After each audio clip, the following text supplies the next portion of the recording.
भक्तों, ओम नमः शिवाय, श्री शिवाय नमस्तुभ्यम, जय श्री महाकाल। भक्तों, जैसे कि आप सबको पता है कि बैसाख का मास चल रहा है और 21 मई से ज्येष्ठ का मास चलना शुरू हो जाएगा। जी हाँ भक्तों, गुरुदेव जी कहते हैं कि बैसाख माह के खत्म होने से पहले आपको ये पीले चंदन वाला उपाय करना है। अगर आप ये उपाय कर लेते हैं तो आपके घर में चाहे खुशियां नहीं है, आपके घर में चाहे धन की कमी है, आपके घर में कर्जा बहुत ज्यादा बढ़ गया है, या आपके घर का बच्चा है जो पढ़ाई नहीं करता है बिल्कुल भी, या आपके घर में जो कोई ऐसा व्यक्ति जिसका विवाह नहीं हो रहा है, कोई इन सब चीजों से रिलेटेड कोई भी समस्याएं आपके जीवन में चल रही हैं, तो भक्तों चिंता मत करिए।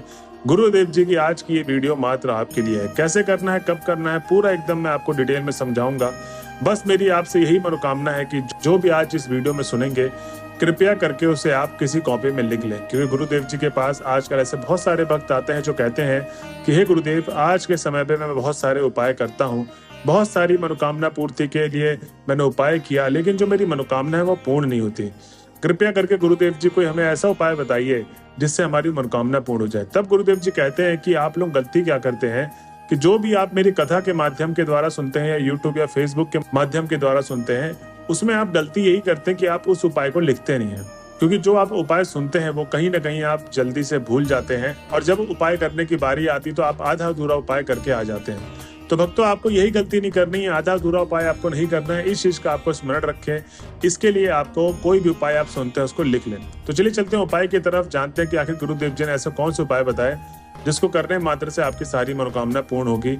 और उपाय शुरू करने से पहले जो भी कोई भक्त हमारे चैनल में पहली बार आया है, ये आवाज मेरी पहली बार सुन रहा है, तो चैनल कर ले सब्सक्राइब और बेल नोटिफिकेशन को ऑन कर लें, जिससे गुरुदेव जी की आने वाली अपकमिंग वीडियोस आपको मिलती रहे। तो भक्तों, सबसे पहले तो इस उपाय में गुरुदेव जी बताते हैं आपको चाहिए पीला चंदन। जी हाँ भक्तों, गुरुदेव जी सामग्री बताते हैं कि यह किसी भी आप सोमवार के दिन, आप बैसाख माह के रहते रहते आप इस उपाय को कर लें। तो सोमवार के दिन आपको करना क्या है कि पीला चंदन ले लें और 1 लोटा जल। अब जो 1 लोटा जल होगा वो पीतल के लोटे में आपको ले जाना है, और उसके बाद जो लोटे में जल भरा होगा वो घर से भर के लेके जाना है। आपको मंदिर परिसर से जल नहीं भरना है, इस चीज का आपको स्मरण रखना है, ठीक है। उसके बाद आपको सीधा चले जाना है शिव जी के मंदिर पे।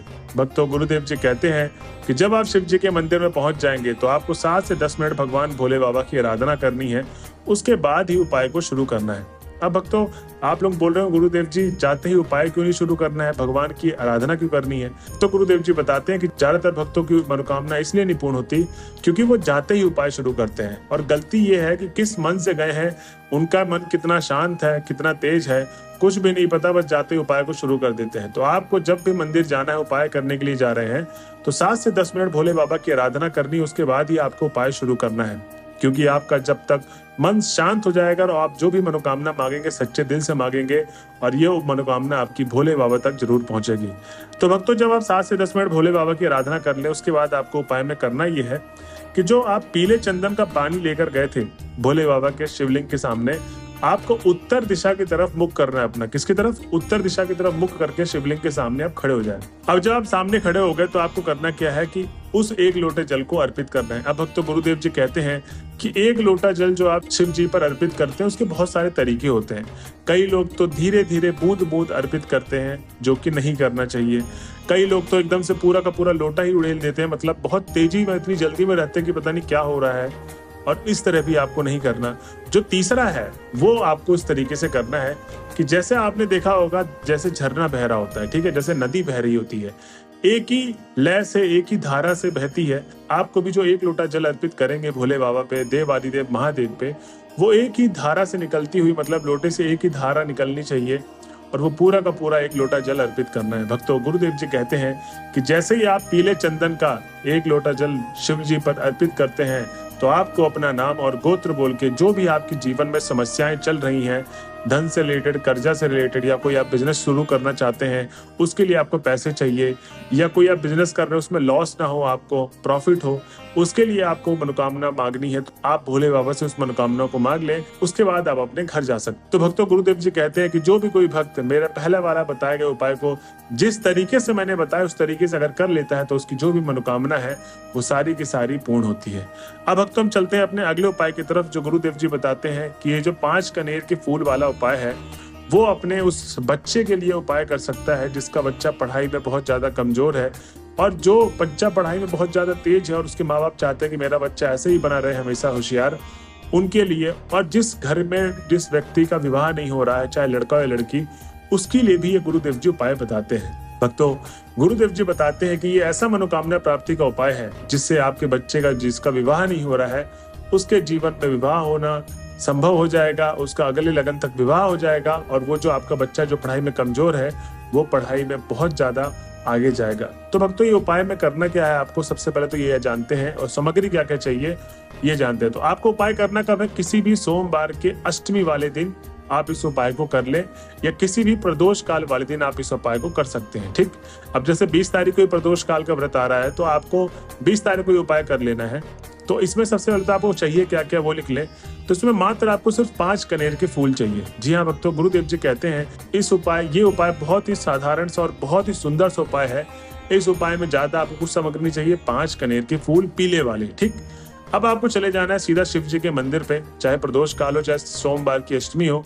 जब आप सोमवार की अष्टमी या प्रदोष काल वाले दिन शिव जी के मंदिर पहुंच जाएंगे तो जैसे मैंने पहले उपाय में बताया था कि 7 से 10 मिनट भगवान भोले बाबा हमारे देव आदिदेव महादेव की आराधना करें, उसके बाद ही आपको उपाय शुरू करना है। तो इसमें भी आपको वैसे ही करना है, 7 से 10 मिनट आराधना करने, उसके बाद जब हो जाएगा टाइम आपको उपाय करना शुरू करना है। ठीक, अब सबसे पहले तो आपको गुरुदेव जी बताते हैं कि जो 5 कनेर के फूल मैंने बोले हैं, ये शिव जी के शिवलिंग पर 5 अलग अलग जगह कनेर के फूल रखने हैं। जी हाँ भक्तों, जो कनेर के फूल रखेंगे हम लोग शिवलिंग पर वो 5 अलग अलग जगह रखेंगे। ठीक, अब जब हम लोग फूल रखना स्टार्ट करेंगे शुरू से लेके एंड तक, जब तक हम 5 कनेर के फूल ना रख दे शिवलिंग पे, आपको एक मंत्र का उच्चारण करना है, ओम शिवाय नमस्तुभ्यम, ओम शिवाय नमस्तुभ्यम।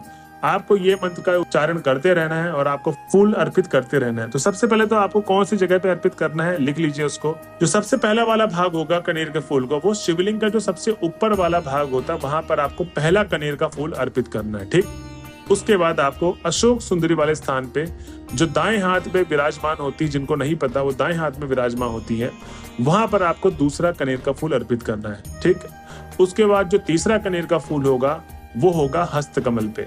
उसके बाद जो चौथा कनेर का फूल आपको अर्पित करना है वो करना है गणेश जी वाले स्थान पे। अब बहुत सारे लोगों को गणेश जी का स्थान नहीं पता तो मैं बता दूं, जैसे दाएं हाथ में अशोक सुंदरी का स्थान हो गया तो सेम अपोजिट साइड बाएं हाथ में गणेश जी का स्थान हो गया। ठीक, ये आपका हो गया 4।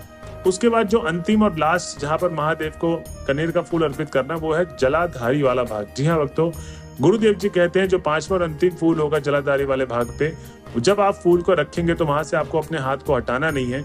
अब आपको महादेव के सामने उस व्यक्ति का नाम या गोत्र बोलना है, चाहे आप बच्चे के लिए उपाय कर रहे हैं उसकी पढ़ाई के लिए, या चाहे आप उस व्यक्ति के लिए विवाह कर जिसका विवाह नहीं हो रहा, उसी व्यक्ति का नाम आएगा। ठीक, वो लड़का या लड़की खुद उपाय कर रहे हैं जिनका विवाह नहीं हो रहा है या जिनकी पढ़ाई में कमजोर है, तो उनको अपना नाम और गोत्र बोलना है। ठीक, इस कंडीशन को आप लिख लें।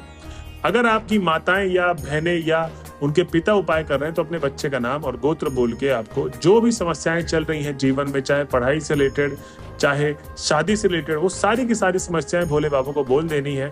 उसके बाद आपको अपनी मनोकामना मांग लेनी। भक्तों, गुरुदेव जी कहते हैं कि जो भी भक्त मेरे बताए गए उपाय को इस तरीके से कर लेता है उसकी जो मनोकामना है वो अवश्य पूर्ण होती है और उसकी समस्याएं सारी जड़ से खत्म होती है। तो भक्तों, आज की ये वीडियो, अगर आप वीडियो के लास्ट तक पहुंच गए तो श्री शिवाय नमस्तुभ्यम लिखना ना भूले।